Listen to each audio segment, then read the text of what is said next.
What is up, everybody? Skratch coming up with another Raid Shadow Legends video. We got a champion rebalance coming our way, guys. It's time to see if any of these champions are gonna go from 0 to hero. I'm not 100% sure, because I can't really remember what exactly they do, these champions. They're those sort of champions that either I instantly use as food, either I might have a couple of them in the vault just to use them for my faction guardians.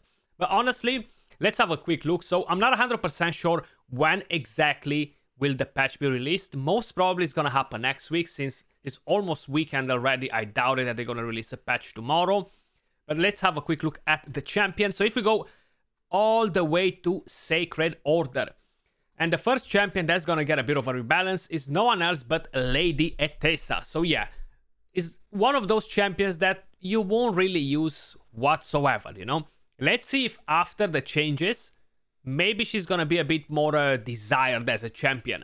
So the Whiplash skill, which should be this one right here, apparently attacks one enemy and right now has a 50% chance to stun, fully booked, 75% chance. So what's gonna change on that, guys, is that this chance unbooked is gonna go to 75%, and if you book the champion, it's gonna go to 100% instead. That's the only change on this skill. The next change is on Blast Missiles, and that's right here. Attacks one enemy, 25% chance to place a block buffs debuff for 2 turns. So even if you fully book it, you won't be getting an increased chance to land the debuff. After the change, what's gonna happen is that this will go to a 40% chance to land the block buffs. So nothing major on these two skills. I feel like 100% chance to stun one single target, 40% chance to land block buffs on one single target. I wish they would have made this 100%. It's just on a single champion. It's not crazy, or make it 75%. At the end of the day, it's a epic champion, not a rare, you know. And the last change on Fiend Purge or Fiend Purge attacks one enemy with 2 random allies.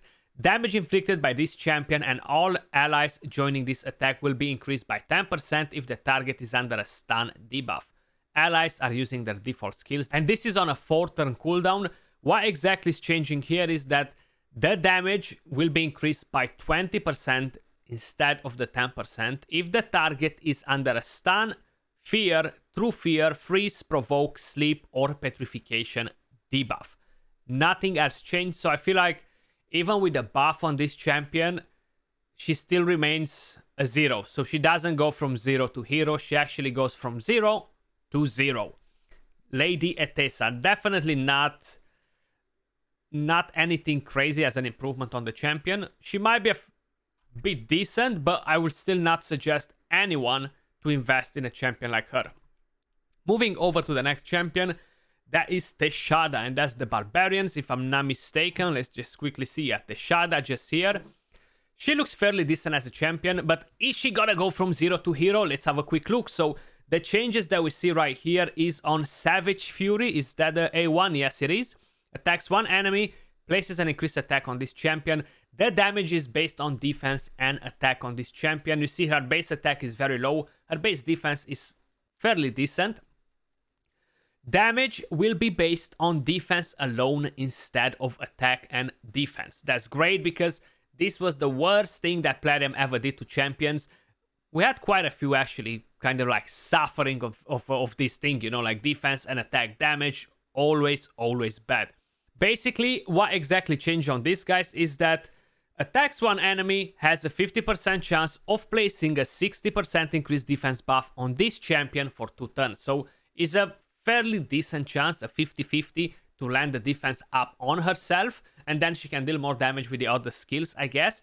So because the damage is not based on attack, it makes sense to remove that. The next skill, and that's Maximum Carnage, attacks 3 times at random. Each hit has a 50% chance, fully booked 75% chance of placing a weaken debuff for 2 turns. The chance of placing weaken increases to 100 on critical hits. What exactly changed here? Again, the damage will be based on defense only, nothing to do with attack anymore. Thanks God for that. Attacks 3 times at random. Each hit has a 75% chance, not booked, 100% chance, fully booked, to land a weaken for 2 turns.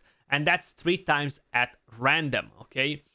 is not attacking one enemy 3 times. So if you're gonna target out of 4 champions, you're gonna target that specific champion, it might not even hit that champion. I hate this thing. I feel like they should definitely change this on all the champions. Attacks one enemy 3 times or attacks one enemy and then 2 hits at random is something else. But when all the hits go random, it's definitely not a great thing.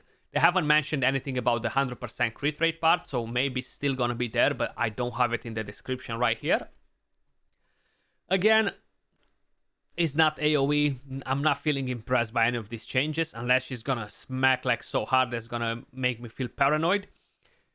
Spirit Appeasement, that's the A3, attacks one enemy, revives a random ally with 40% HP if it kills a target. That's on a 3-turn cooldown, only available when an ally is dead, of course.